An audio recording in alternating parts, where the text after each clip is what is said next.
All right, my name is Jim Kingsbury. I'm 45 years old, and recently have been kind of going through a little health issue, which the doctor is basically describing as ALS.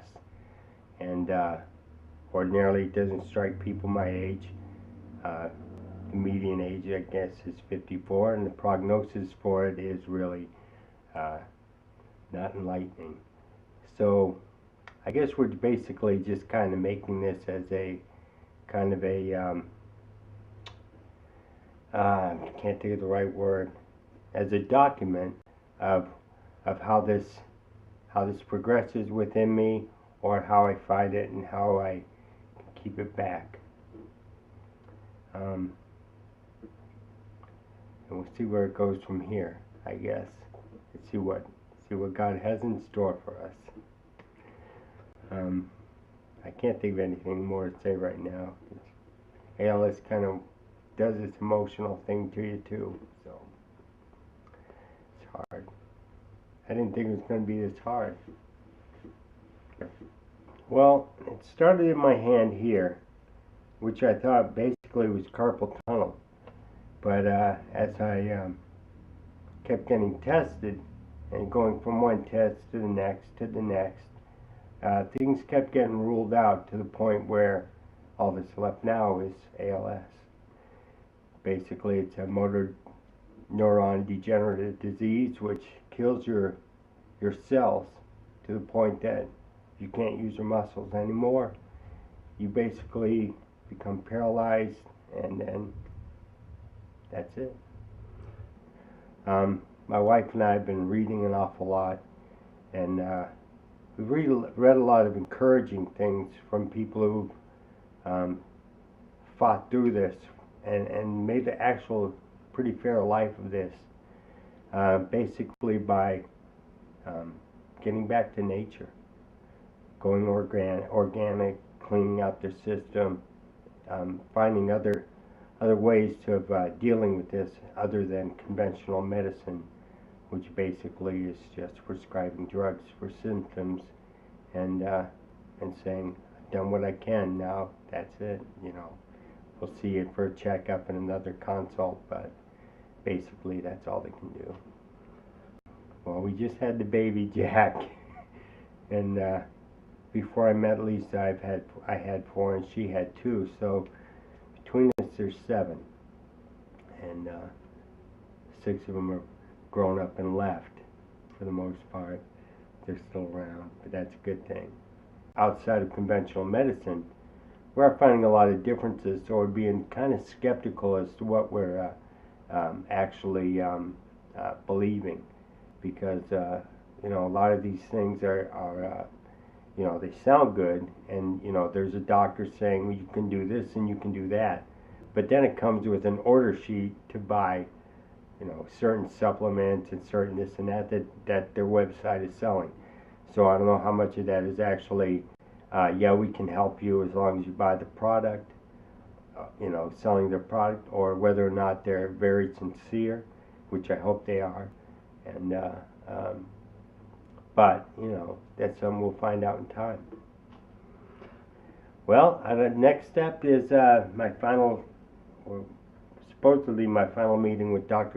in Boston, and he will be basically going over treatment options and explaining in more detail what's really going on.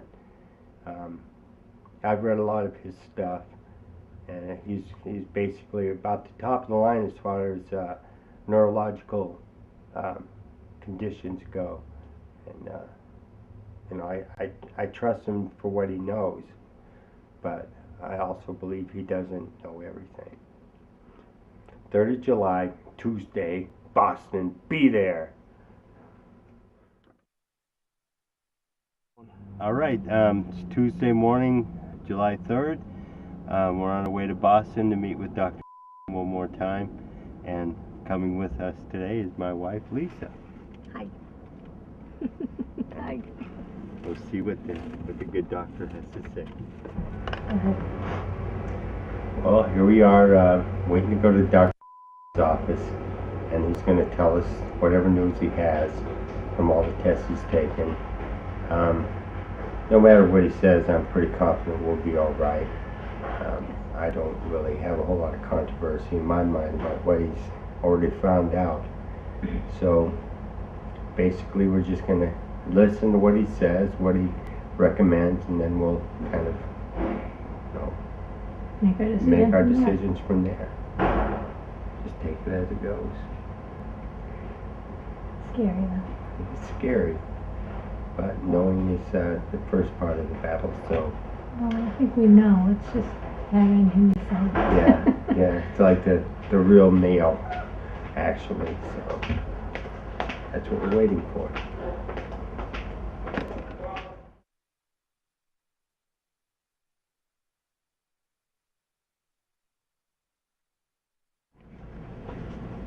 Use the restroom first? I do. You're in the back. You want to carry these out? Yeah. We going up or down? You gotta go down. Okay. Level 4. Well, that was about what we expected.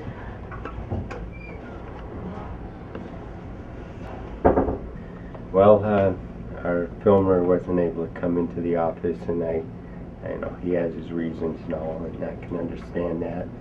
But he gave us the word.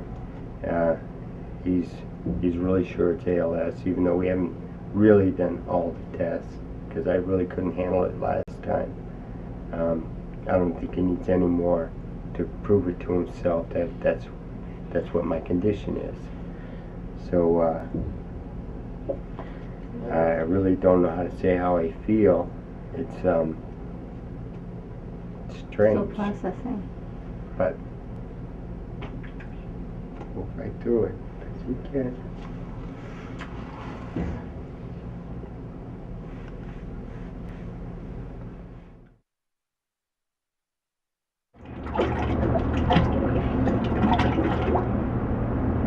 Oh well.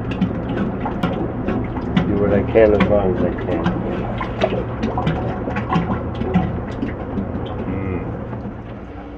Now it used to be in the mornings I would do everything. I'd come in at 8 o'clock, and between 8 and 9 I'd get my soups and everything else ready. Then I'd bring all the vegetables or everything else I need to do up here and upstairs here, and cut up all the vegetables that I needed. And I wouldn't have to have anybody in here till noon to help me out. But as it is now, I can't work as fast or as hard as I used to, because my arm gets tired, and I get tired. You know, I've put in only 6 hours today, and that's pretty much as I can do right now. After that, it just kind of it wears on me.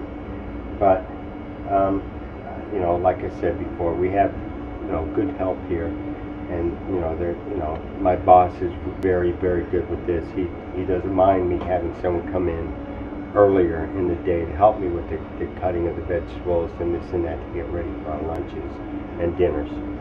So I'm pretty fortunate considering everything that's going on. I feel pretty lucky. Give me about this. This is Jack. This is Jack. Jack is 14 months old. He's something else. He's strong for sure, and he's very self-willed, which is good. Well, the trip to Boston seemed to me like a nice waste of a day. It was a nice 8-hour ride to spend 45 minutes with a game show host telling me what I've won and what I can do, according to him. He definitely gave us the Rilotech option, which is the normal only approved prescribed medicine that actually has been proven to do anything positive, having a positive effect on ALS condition. Other than that, he said I could get myself involved in a clinical trial, which I may or may not get a drug that's being tested. Who knows? Placebo-based. Yeah, placebo, or who knows what the dose, or whether I'd be getting anything or whether whatever drug they're testing would actually do anything. But that would entail a lot of traveling and a lot of costs that way. But he specifically said I wouldn't try anything that's an alternative to conventional medicine. Well, I feel very positive. It has been about 3 weeks, but I feel very positive. I don't feel I've lost any more strength or mobility since then. Actually, the other day I was playing some cribbage and I actually could shuffle the cards, which I couldn't do about a month ago. So I'm thinking maybe I'm also getting my left arm I could actually reach into the middle of my back and scratch. So I think maybe something's working. I couldn't do these things before, so I feel good. I feel positive. I feel like what we're doing is working. You go through stages. You have good days, you have bad days, or I do. I can't speak for everybody, obviously. I have days where it really bothers me that I can't talk about it. And then I have days that I'm okay, that I'm fine. I can discuss it. I can talk about it. I don't know how, I guess I don't know what else to say. You just have good days, you have bad days.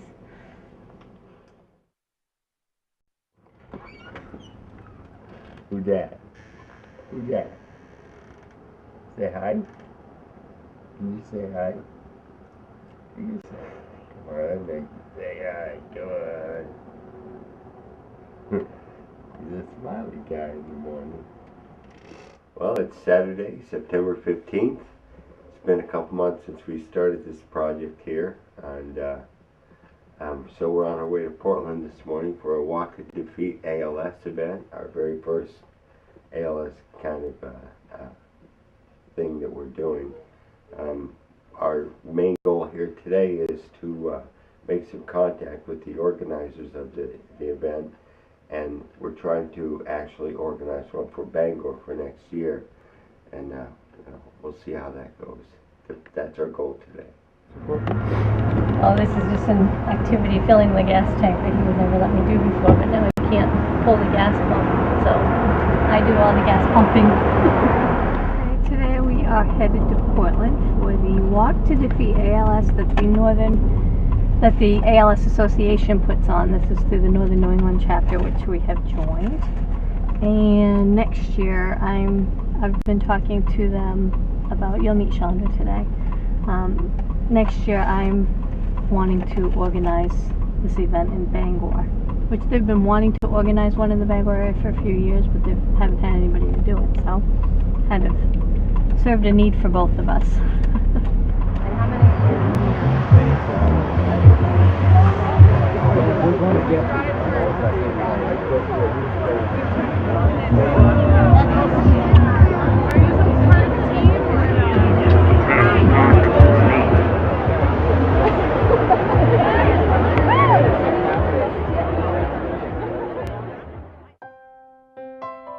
I feel very positive about this. It seems to, in a bizarre way, it seems to have been a good thing, because you start to look at things differently. You kind of appreciate every day a little better.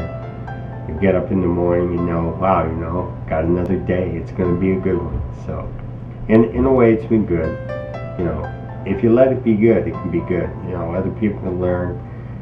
Hopefully something will happen somewhere along the way that can change the whole course of this disease. But, until that day happens, I'm not going to give up. So, I feel very positive about what's going on. Yeah, I do actually. I believe in healing. I believe in divine healing, and I do believe that God will heal me. So I don't know if it's in this life or the afterlife, but one way or the other, I'm going to be whole.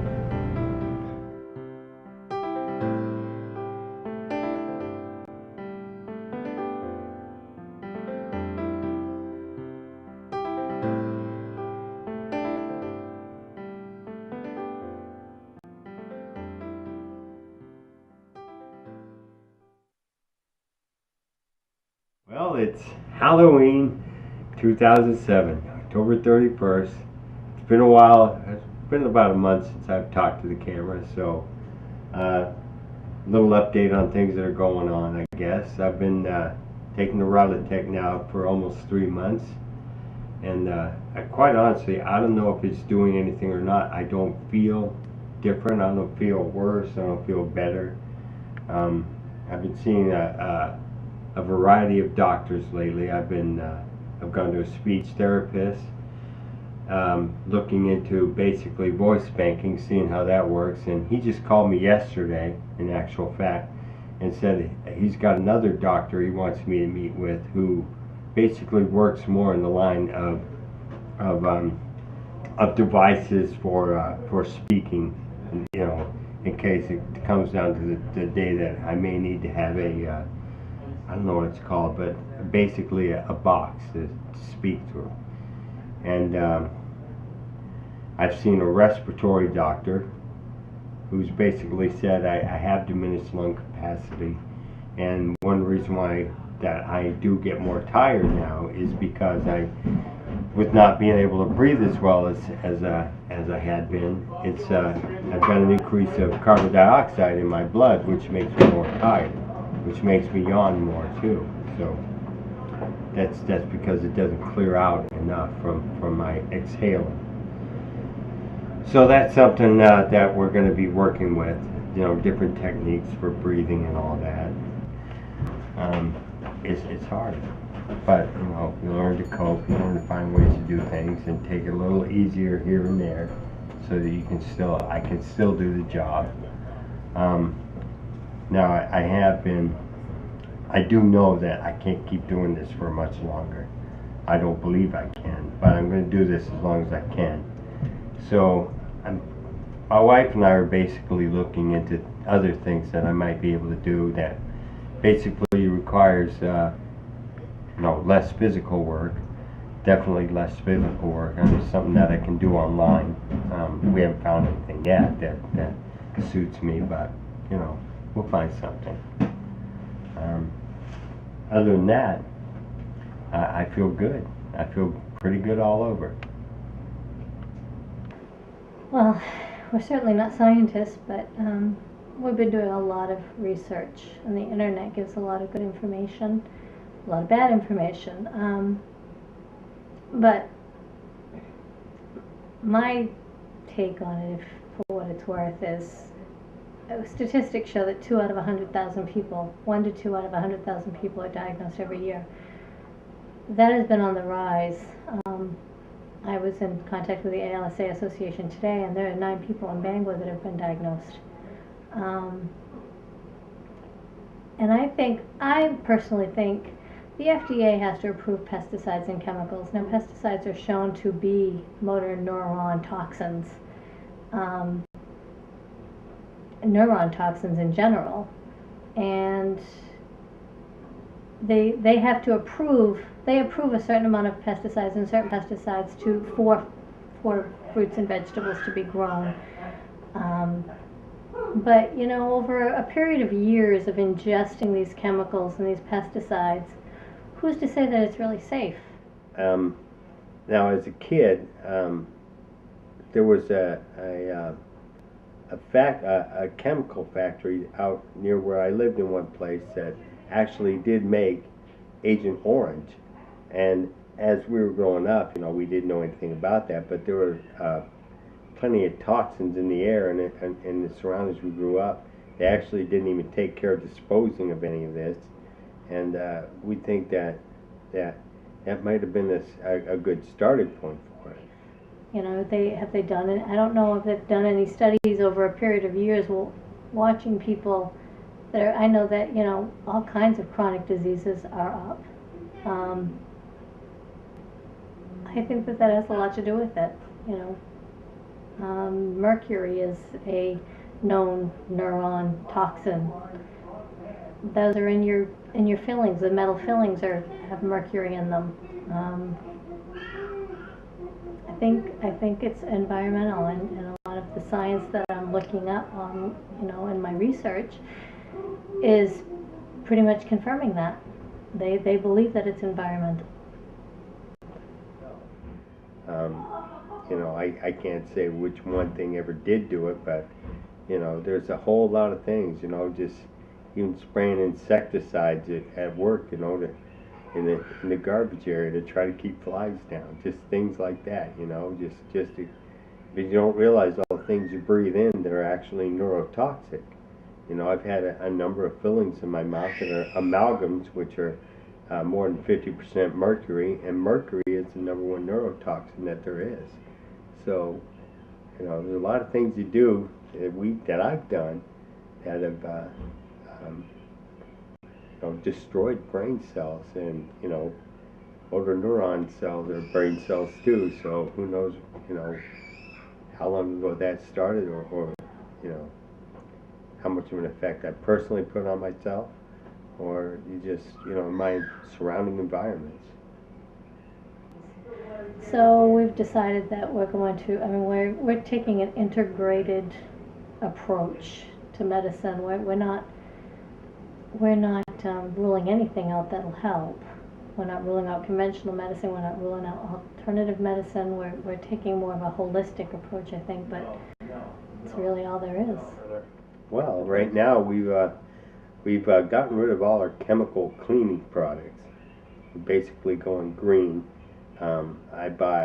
We buy organic, USDA certified organic foods. I make sure I eat all my meals every day.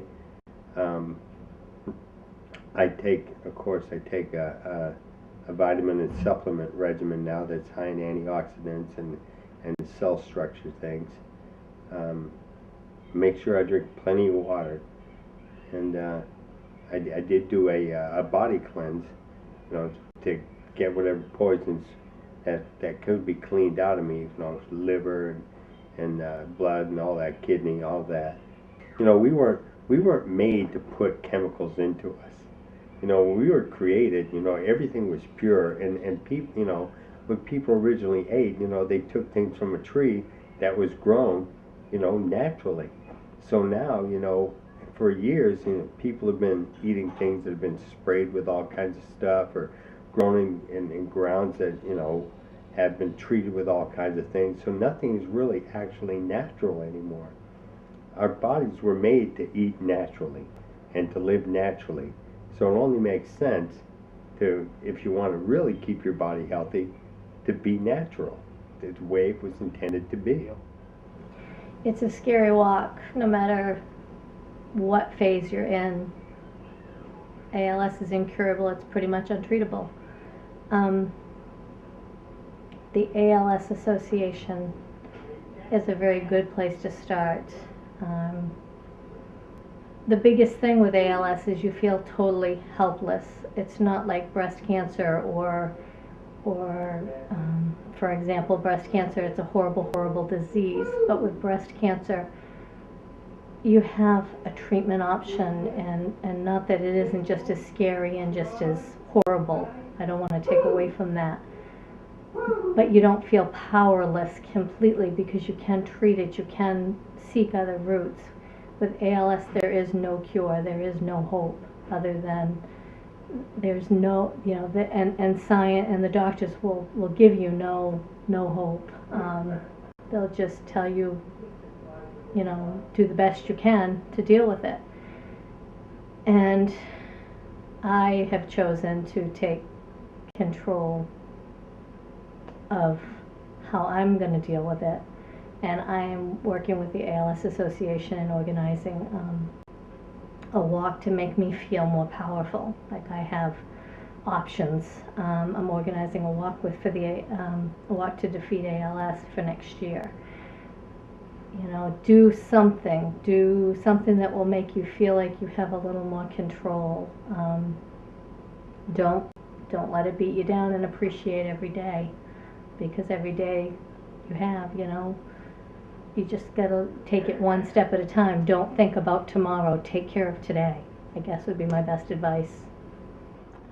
Well, at this point, I would say, you know, it's a hard thing to face up to, but in reality, you know, you got to live, and it's not really all about how you know, how what's going to happen to you as it progresses. You know, what's going to happen is going to happen, but it's really more about, you know, living while you can live and making the most of it.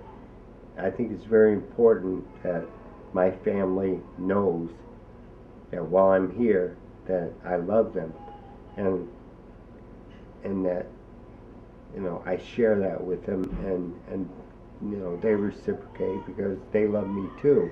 But we're not gonna, you know, I think it's important not to dwell on all the things you read and all the things science says and all that.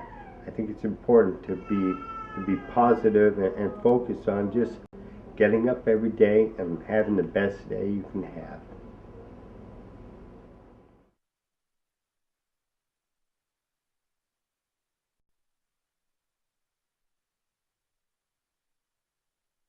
Yeah, so it's been a year and a month or so since I've been diagnosed. Of course, the symptoms start well before then. But I actually feel pretty good most of the time in my body. But uh, my right arm has become basically useless now. I can't lift a fork with it, and my left arm is well on the way to that. Um, I my hands are basically they're useless. I can't button. I can't tie shoes. I can't work zippers. I can actually barely lift a fork to my mouth with this, which is making eating becoming somewhat of an issue. I like to eat, but it's hard to get the food down when your arms don't work. But I can't lift my son. That's the frustrating thing. I can't just pick him up. I have to scooch all the way down and have him hug hold of me and then stand up with my legs, which is probably the proper way to live so you don't have back problems. I'll just throw that one in. But strength-wise and all, I cannot lift this coffee cup, this mug, with this hand. It is not possible for me to do it. My legs are fine, and my brain's fine. You know, everything else is working fine. It's just the arms right now. And I have been getting tests with respiratory doctors, and I'm still breathing good. I'm still at pretty good capacity, lung strength wise. So that's a good thing. Keep breathing, keep eating, keep living. That's what's going on right now. Now, I do have some pretty interesting news though. This last couple weeks, my wife and I found out that we were chosen by the ALS Association to represent the state of Maine, basically, for the National ALS Advocacy Conference going on in Washington D.C. next month, from May 11th through the 13th. So, as the chosen couple, we get to go and talk with our congressional delegation down in D.C. about ALS and how it affects us in our life. And we're really looking forward to that. We're very excited. You know, get to talk about it to people who, you know, may or may not be able to make some kind of policy that could help, but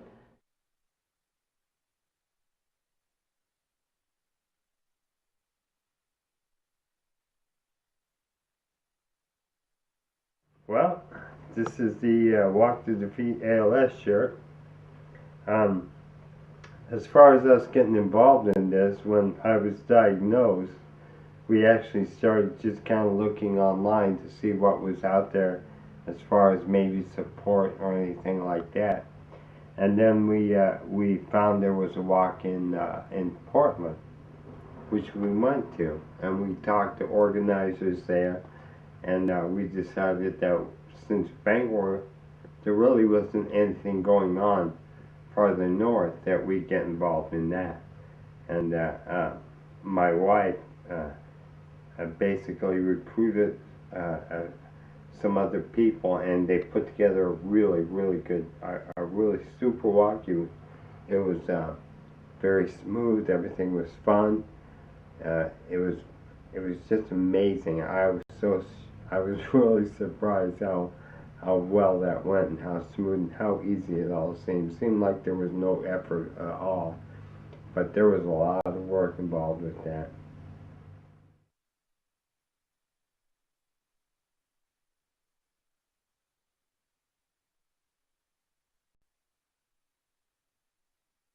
Well, the hopes are, the basketball tournament was basically kind of a, I don't know where the thought came from, but I thought, you know, there's walks for things which are good to raise money and road races and things like that, but there's a whole segment of people who don't get involved because it's really not something that they, well, first off, a lot of people don't know what ALS is or what it does or how it affects not just the person but the whole family around. But they don't get involved in events that really it isn't anything they like to do.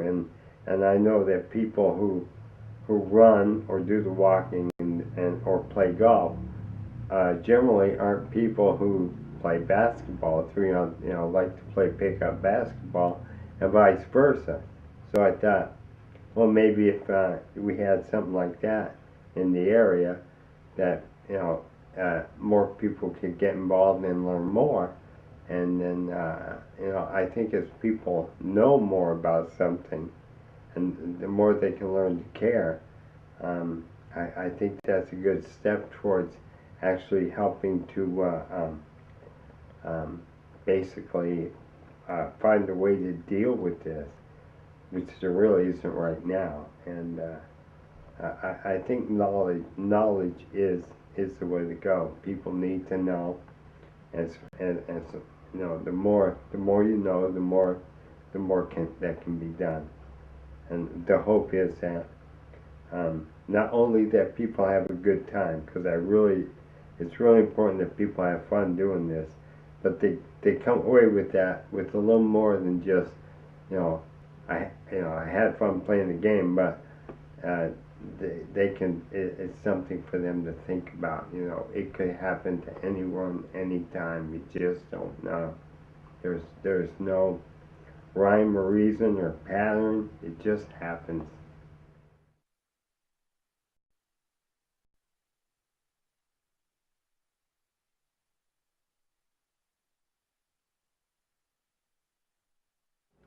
Well, I don't know if they're really new issues. I think mostly my issues have become more pronounced. Obviously, my speech in the last just a couple months has become really labored, and it's really frustrating. You know, I can't say S's very well, and I must sound like I've been drinking, but I really haven't. From what I know so far, from what's been going on through my speech therapist, we've been okay for the IMAX, which helps me control it using my eyes rather than my hands. My right hand is totally useless now, and the left arm is getting very weak. Now we've got a speech generating device after fighting with insurance and fighting with Medicare and fighting with, all of the government groups and insurance groups. We get that all done, and then we finally get the device and we think, okay, now we're at a good point, and then a little twitching starts in his legs. So now we have to start working on a wheelchair and working on getting our house prepared for a wheelchair. I got to take some doors off so he can fit through. I got to, things like that, just little things. We're all on one level, so that'll work out good. But you have to think about everything. We're going to have to put in a shower rather than a tub. My brother's going to do that. I have to think about getting a vehicle that will accommodate a wheelchair. I have a Sable. It's not going to take an electronic wheelchair. So I'm not quite sure what that's going to entail, so I have to research that out. So I'll get through this process at the time, and probably by the time I get through that process, he'll be in the chair, and then it's, although this time we're being hit with two things because of the swallowing, we're also looking at a feeding tube. That is, I don't know which one's harder for me to deal with, honestly. The feeding tube will have huge changes.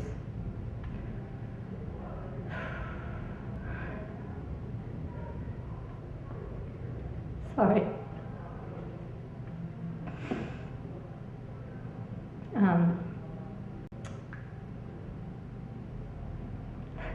The hardest part is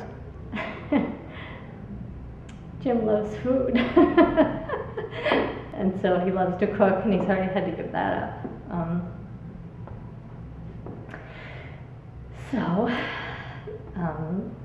And I don't know anything about feeding tubes, so I'll have to learn that. He hopefully will be able to eat some. I don't know. I haven't looked that far into it. I remember we talked to the doctor the last time we were in, and the doctor said it's a very simple. He had an intern with him. And he said it's a really simple procedure, and I'm looking at him and thinking, according to who? According to whose perspective? Probably medically, you're right. It is a very simple procedure, but you're talking about losing the ability to eat, adjusting to my husband losing the ability to eat. But the alternative is, he, a couple months ago, was when this started, when I noticed him choking. I knew it was coming. I noticed he couldn't swallow. He was having a hard time swallowing thin liquids like water. He was choking a lot. And he was on the phone one night, and he just started to, I could hear him gagging, and I ran into the other room, and of course, when that happened, it generated an overproduction of saliva, which didn't help. It made him choke more. And he couldn't breathe. He couldn't get a breath in. He could get it out, but he couldn't get it in. And so I hung up the phone with his son, who he was talking to, and called 911 and got 911 on the phone. And they were and then by the time all that transpired, he had cleared it. But it had been a few seconds. I felt like hours. He didn't want them to come. But my biggest fear, I go to work every day, and I'm afraid I'm going to come home and he's going to have choked to death. And I couldn't deal with that, so he has a life alert now, and they've adapted it so that he can push it if he starts to choke or if he falls, because he can't get up if he falls. He doesn't have any arms, and so he can push that. But I still, what if he can't push it? What if something happens? I still worry about coming home and finding him choked to death. I do wonder about what Jack will know.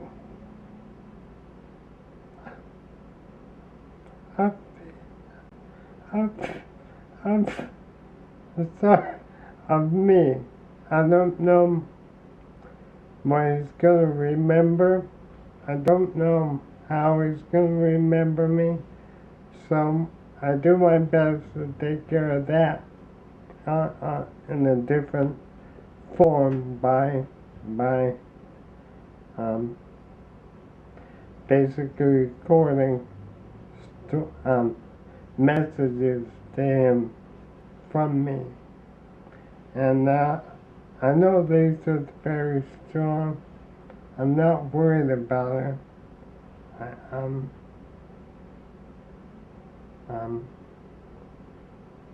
She's the one who has a hard work. I don't. I'm just being, and but she's the one who has a real, in my opinion, she has a tough job. because she has to deal with it. I just deal with myself, basically, and I do what I can, but I don't really have the physical wherewithal to do and be like I would like to be or had been in my past. But I can only hope that I'm strong enough, long enough for me to be a real influence on Jack. I told you we got the speech generating device. We had 2 years ago when we got his diagnosis, we had started recording his voice files. We now have those all stored, all done, and we'll put those in the device. That's a hard one because, you know, Jack is 3 years old and he's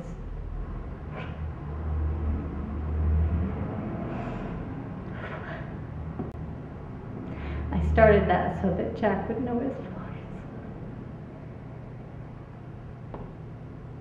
Sorry.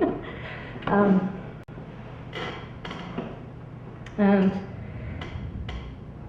I don't know what Jack will remember about his voice, his real voice. This will be his real voice, but it will be in a device that Jim can use with his eyes. He controls it with his eyes.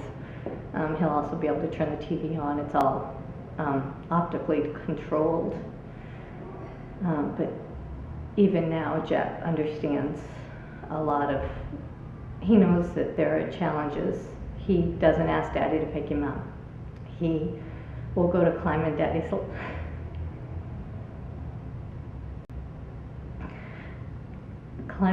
lap, and he'll say, "Mom, help me." And the part that's really hard is he'll never know what it's like to have Daddy scoop him up in his arms and hear him say, "I love you." I don't know if he'll ever remember hearing Jim actually say those words. And that I don't know why that eats at me, but it does. He's such a good father. He's such a good father. It just somehow seems so unfair. He doesn't dress himself. I dress him. He can't shower himself. I shower him. He has partial plates. He got hit in the mouth with a baseball when he was a kid. And so he has a partial upper and a partial lower plate that he can't take in and out. So at night before we go to bed, I take those out and I take care of those for him. He can still, his walking is becoming spastic. He drags his left leg and his right is kind of spastic and stiff. Some days are worse than others, but it's getting so every day you can notice it. And getting in and out of the bathtub to take a shower, because I shower him, is always a challenge. We're looking at an electronic bed because I can hear the respiratory problems starting on top of everything else. And it's getting difficult for him to sleep at night. So we had his neurologist in Portland write a script for an electric bed so that he could sleep sitting up. We tried a CPAP respiratory machine, which is this big face mask that goes over his face, and he just couldn't sleep with it. We're at the point now where I'm wondering if I'm going to be able to, how long I'm going to be able to do. I mean, I'm eventually going to have to get help, and that bothers me because this is my family.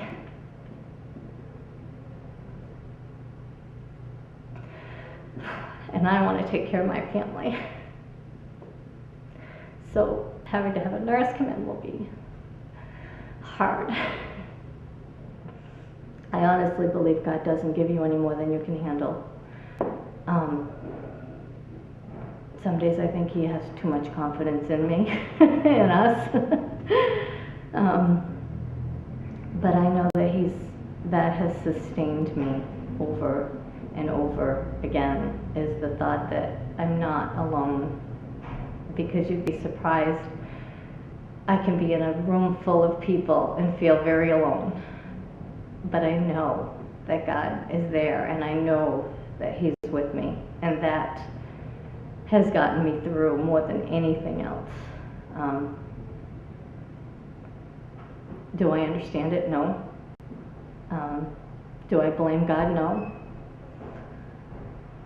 Not at all. It's taught me a lot about myself. It's taught me a lot about my priorities. It's funny, you think you know what your priorities are, and then something like this hits you and you realize what's really important and what's really not important. I never really say, why me? I wonder why, you know, as any normal human would, you know, you wonder, you know, why would this, how could this happen? But as far as spiritually and emotionally, I'm still 100% the same. I still, I believe that that whether or not there's a reason this happened, there are places this has actually taken me that I could never or would never have gone before, and it's got me into a whole different mindset as far as compassion and humanity go that I never had. So in a way, this has been a kind of an awakening for me as far as what we all are basically here for. You know, we need to take care of each other. We're not alone, and no one gets through it alone or all together. It really is that way. Our time could be up at any time, anybody. So I'm really I'm no different in that aspect than anyone. It's just that I have a condition that makes it known that, yeah, I'm human and my time will pass. But we all are, so. At this point, my goal is just to bring as much awareness for people with, there is no cause and no cure, and this is considered an orphan disease, even though veterans, veterans are 2 to 1. If you're a veteran, you're twice as likely, I think I told you that, you're twice as likely to be diagnosed with ALS as anyone else. This registry is going to hopefully take care of that. The Registry Act that the President signed in October. The registry will give us numbers and data. That's what's important. The more awareness you can bring to the disease, it'll bring more. The statistics that we have right now are over 10 years old. They say that 1 to 2 out of every 100,000 people are affected by ALS. I can give you, maybe 36,000 people in Bangor, and I can name 6 people that have been affected. Out of 36,000? Does that make sense? You know, those statistics need to be updated and tracked. The reason that cancer gets so much support is because of the registry, and they can show through the registry you have the data of how many people are affected, at what stage they are affected, and whatnot. The disease, your survival rate with ALS is 2 to 5 years. It's terminal within 2 to 5 years. And I mean, there are statistics where people live 10, 20 years even with it. Those are far and few between. I I've never said this out loud, Jazz. But I know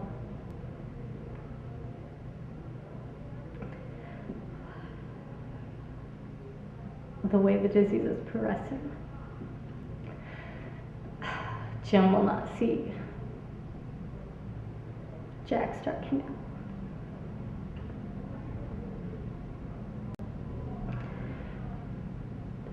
And what we're doing probably won't help that. But hopefully it will help someone. It will bring about a change in legislation. It will bring about more funding. It will bring about more treatment options that can hopefully increase survival time. And that's really where I'm at, is I'm not trying, I know that we won't find a cure in time for us, but it may win the battle, but I will continue for a long time, because nobody should have to go through this. And I think it's mostly because of Jack. I'm not worried about me. I'm worried about how this will all affect him. You know, in the past 3 years, we were married at in 2003. Okay, I'm kind of going back. I know I'm jumping. We had Jack in 2006, and while I was pregnant, this all started. We didn't know that's what this was. We were so excited, and then Jack was born, and then in these 3 years that Jack has been here, I have watched Jack develop his fine motor skills. I've watched him learn how to walk and talk and crawl and ask questions and just develop. I've watched my husband lose these same skills at the same time. You know, how do you balance that? And there's nothing I can do other than what I'm doing is bringing awareness, and it's the only way to fight. It's the only tool we have. I don't think I'm a depressed person, and I certainly don't want to bring people around me down.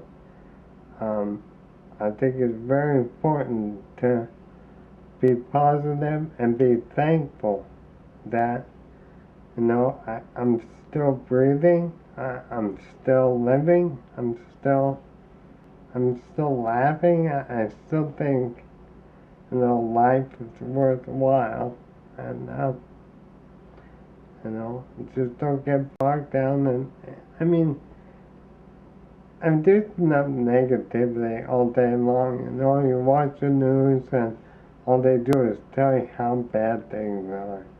You know, this is bad, that is bad, confidence is down, this and that. And so, you know, you don't need to do it to yourself. I mean, you got the news for that. If you ever want to feel bad, just watch the news. But personally, no, you gotta keep smiling. It's a good life.